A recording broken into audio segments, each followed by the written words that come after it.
রাজধানী আগরতলা শহরের ক্রমবর্ধমান যানজট সমস্যা নিয়ে আজ এক উচ্চ পর্যায়ের বৈঠকের আয়োজন করা হয়। মুখ্যমন্ত্রী প্রফেসর ডক্টর মানিক সাহা বৈঠকে সভাপতিত্ব করেন। বৈঠকে মুখ্যমন্ত্রী দুর্গাপুজোর আগে আগরতলা শহরকে যানজট মুক্ত করতে অবিলম্বে কার্যকর পদক্ষেপ গ্রহণের ওপর বিশেষ গুরুত্ব আরোপ করেন।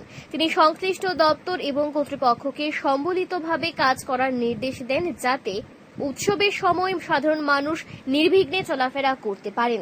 এই বৈঠকে উপস্থিত ছিলেন মুখ্য সচিব জিতেন্দ্র কুমার সিনহা, রাজ্য পুলিশের মহানির্দেশক অনুরাগ, সচিব অভিষেক সিং ও কিরণ গিত্তে, পশ্চিম জেলার জেলাশাসক ডক্টর বিশাল কুমার, ট্রাফিক এসপি কান্তা জাহাঙ্গীর, পশ্চিম জেলার পুলিশ সুপার নমিত পাঠক সহ অন্যান্য ঊর্ধ্বতন আধিকারিকরা।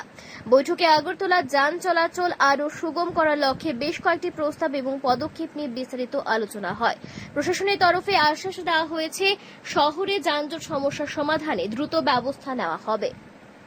ব্যুরো রিপোর্ট, অবিরাম 24x7।